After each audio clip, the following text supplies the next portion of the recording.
Hi everyone, it's Olivia from Girlybunches, and I've come with a little video here to help you probably understand crochet diagrams if you're having trouble reading them. All crochet patterns are written as a rule in a description, like this one is written with a description. However, in this book I get a photograph of what it's going to look like, I get a written description, and I also get a diagram. Now, I find personally that the diagrams are much easier for me to understand. I'm sorry about my camera work in this video, but it's a bit of a necessity. But as you can see, this diagram will be for this stitch here. Now, to me, that is visually understandable because I can relate to where the stitches are going to go in order to form the pattern. So I can see that I have to do 3 of those stitches there to get me up and over there. So I personally find it easier. It also eliminates the risk of having a pattern written in the terminology that you don't understand. For example, being British, I use British terminology, so if I read an American pattern, I have to translate it in order to understand it. So each symbol, although that to me is a double crochet, I know that in my American friends that is a single crochet. So that does eliminate that confusing stage because those symbols will remain the same. Okay, so each symbol relates to a different stitch. So what are they? Okay, so here's a nice chart that explains what those symbols mean. So an open circle or oval will always represent a chain. A filled-in oval or circle will always represent a slip stitch, so that's fairly easy to understand. And the little cross, as I explained before, to me relates to a double crochet. And then we have the treble family. So a half treble will be this T symbol, and the next stitch up will be the treble, and it has one line in the middle of it.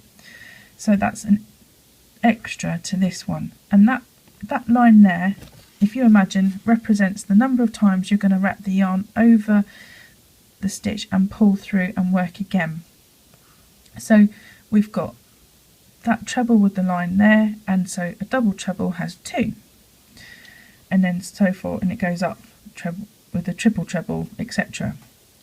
So those stitches, those symbols, will always represent the same thing. So to me, maybe, I don't know, maybe the only one, to me diagrams are much more helpful. So if you just excuse me while I find a pattern for you to have a look at. So here's a pattern for a nice doily, and in this book we've got the photograph, we've got the written description, and then we've got the diagram. So when you've got diagrams written in rounds or in going from left to right, you will notice that they generally have a different colour for each round, which does help because then it helps you understand where you are. Now see if I can zoom in. I don't know how good my zoom is, so I apologise for the quality, but as you can see here, this black row finishes with a slip stitch here, but the blue row is started by using 3 slip stitches into that area of the previous round, and then you can sort of work out where you're starting from. So it's to me helpful and there are hundreds of other symbols that go along with just those basic ones I've shown you, but if a pattern has a special requirement, for example this here, they will generally put it as a note that this is a slightly different stitch to what you're used to seeing, and they'll give you the name, so the cluster. So up in the pattern they've put special abbreviation cluster equals work 2 triple trebles into the next arch until 1 loop of each remains on hook, yarn over and through all 3 loops on the hook. So that's just how to work that cluster stitch. So that's just a little brief explanation on how to read crochet diagrams and relate them to the pattern that you're going to be working. So I hope you find that helpful. If you have any questions, please do drop it in the comment box below, because you know, it's horrible when you don't understand a pattern, and if I could help you, I will do my best to try and help you. And yeah, give me a thumbs up if you well, that was a big thumb.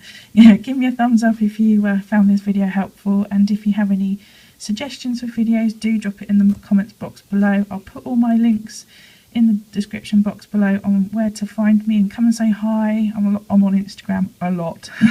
So if you're working on something and you want, I would love to see it. Would love to see it, especially if it was something like my tea cozy. I've seen a few tea cozies on there, and it was so lovely to see them. So yeah, give me a hi, and I'll say hi back. And yeah, see you in the next video. Bye.